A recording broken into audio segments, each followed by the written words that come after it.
Sumpah ya, Kak Asep gak habis pikir masih ada ternyata guru yang masih main tangan kayak gini. Hah? Ya ampun, kasihan banget. Kok tega gitu sih? Miris banget tempat belajar malah kayak gitu. Sri doang gak cukup teh. Mod, orang-orang kayak gitu tuh pengecut. Kak Asep benci banget sama orang kayak gitu. Berani sama anak kecil. Sabar Kak, jangan emosi kayak gitu.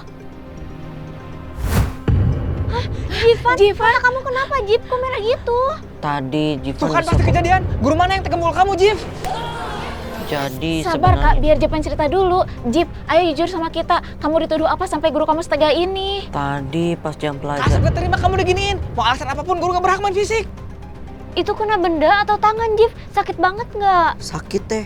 Tadi Jivan mau bilang guru Tuh kalau... kan bener, gurunya gak mau dengan penjelasan Jivan. Fix, ini tuh termasuk penganiayaan. Dengerin dulu Kak. Udah, Jip, kamu nggak usah belain gurumu lagi. Kami tahu, kamu pasti takut Kamu kan? itu anak baik, Jip. Kamu pasti cuma jadi pelampiasan oknum itu kan? Tuh Jif, dengerin teteh-teteh kamu. Harusnya sekolah tuh menjadi tempat yang nyaman. Bukan malah jadi preman berkodok guru. Tapi ini bukan Udah, Jip, gak usah ditutup-tutupi. Sekarang tuh lagi banyak berita guru mukul muridnya. Percis kayak gini kejadiannya. Bener-bener gak bisa didiemin. Dia pikir kita bakal diem aja lihat adiknya diginiin. Kak, mendingan sekarang kita bawa Jivan dulu ke rumah sakit. Kita butuh visum supaya laporan kita kuat. Ya udah, ayo teh. Dok, tolong periksa dok. Kita butuh hasil visum untuk melaporkan oknum gurunya. Udah keterlaluan ini dok. Adik saya sampai berdarah-darah matanya. Tenang ya Pak, kita periksa dulu. Bapak yang sabar ya.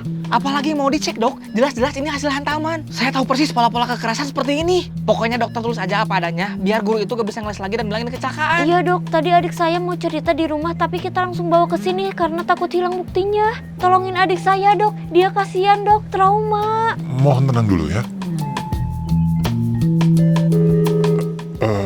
Ini sepertinya bisa dipastikan bukan karena pukulan ataupun trauma benda tumpul. Gak mungkin dok. Matanya sampai merah-merah gini. Gurunya pakai teknik apa sampai kelihatan gitu dok? Bukan begitu Pak. Bila kita perhatikan, kulit di sekitar mata saudara Jivan tidak mengalami hematom atau memar. Sementara pembuluh darah yang pecah hanya ada di konjungtivanya saja. Sehingga bisa disimpulkan subkonjungtiva bleeding atau pendarahan pada mata saudara Jivan. Penyebabnya adalah infeksi.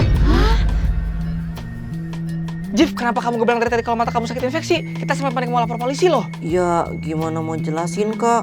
Orang dari tadi dipotong terus. Tadi pas jam Kak Asep pelajaran... gak terima kamu diginiin. Mau alasan apapun, guru gak berhak main fisik. Tapi ini bukan Udah Jip, gak usah ditutup-tutupi. Sekarang tuh lagi banyak berita guru mukul muridnya. Percis kayak gini kejadiannya. Iya ampun, Jip. Maaf, kita gak dengerin penjelasan kamu dulu. Pak Asep, boleh saya bicara sebentar? Saya perhatikan sejak tadi Pak Asep sangat emosional dan terlihat sangat terpicu dengan isu guru. Maaf kalau saya lancang. Tapi reaksi yang berlebihan seperti tadi biasanya muncul karena ada trauma masa lalu yang belum selesai. Pak Asep memproyeksikan luka lama Pak Asep ke Jivan. Itu nggak sehat buat Pak Asep, juga buat Jivan. Saya sangat menyarankan Pak Asep untuk coba mengambil sesi terapi dengan psikolog atau psikiater supaya trauma itu nggak terus-terusan mengganggu cara Pak Asep melihat realitas.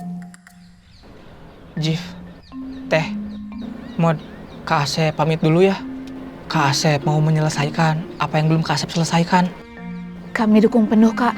Kak Asep gak perlu terlalu terburu-buru. Yang penting pelan-pelan, tapi Kak Asep sembuh. Semangat ya kak, kabarin kalau udah sampai. Iya Mod. Jif, Kak Asep janji akan menjadi kakak yang lebih baik lagi. Tanpa dibayangi rasa takut. Doakan Kak Asep ya, semoga lekas pulih. Iya Kak, yang pasti Jivan doakan semoga Kak Asep sehat lagi. Ya udah, kalau gitu Kak Asep pamit dulu ya. Iya Hati-hati, kak, Kak. hati-hati.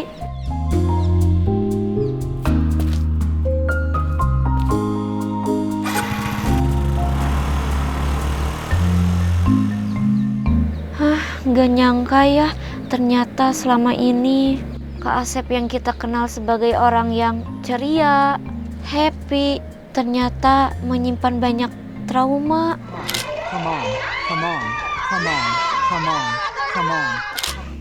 Itulah hebatnya. Dia memendam semuanya. Selama ini dia berjuang sendirian dengan masa lalunya. Sampai-sampai semua itu mengganggu kejiwaan dan cara dia melihat orang lain.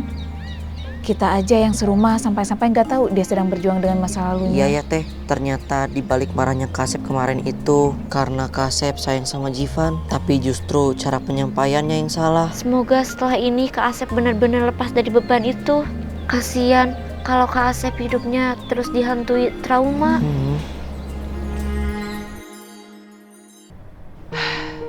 Alhamdulillah teh, Dek, Mod, Kak Asep telah berhasil menyelesaikan terapi intensif dan manajemen emosi.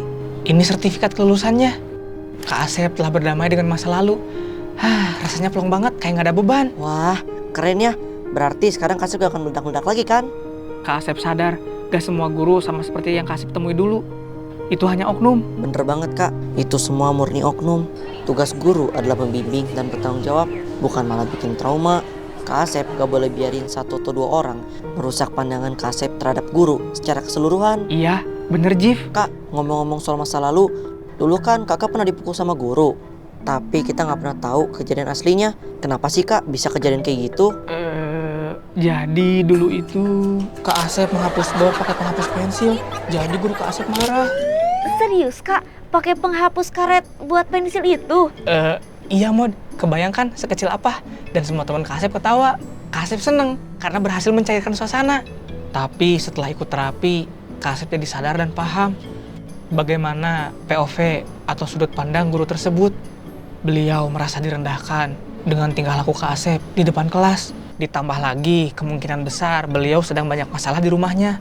Jadi saat ada pemicu di kelas, beliau emosinya meledak. Oh, jadi kayak salah paham gitu, Kak? Betul teh, jadi beliau gak tahu POV Kak Asep. Padahal kan Kak Asep ingin menghibur sekelas biar gak mumet dengan pelajaran.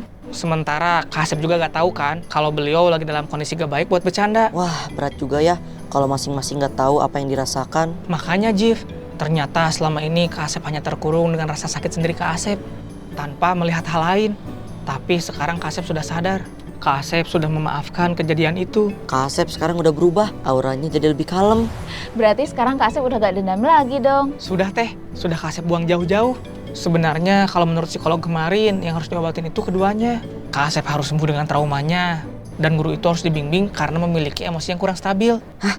Ayo Kak, kita ke rumah guru itu, terus kita anterin ke psikolog. Ayo Kak. Ngapain? Jangan. Loh kok panik lagi sih Kak? Katanya udah ikhlas, udah lulus terapinya. Katanya Kak Asep udah plong kayak gak ada beban. Ayo Kak. Ayo Kak. Ayo Kak. Katanya Kak udah gak ada masalah lagi. Ayo Kak. Ayo. Kenyangka ya Kak Asep masa kecilnya gitu banget. Perasaan Maudi dulu di sekolah kalem-kalem aja. Iya Mod, Teh Rina juga. Teh Rina itu paling takut kalau udah urusan sama guru. Kok Kak Asep kepikiran sih bikin hal konyol kayak gitu? Tapi emang bener loh Teh, di sekolah Jivan pun banyak yang kayak gitu. Karena emang anak laki-laki itu lebih pecicilan. Ayo kita cari di buku-buku atau jurnal yang membedakan cara kerja otak laki-laki dan perempuan. Kayaknya contoh yang ini bagus deh Teh. Oh iya boleh deh, tapi kan ini perempuan berarti harus cari yang laki-lakinya, Jif. Nah, ketemu nih Teh.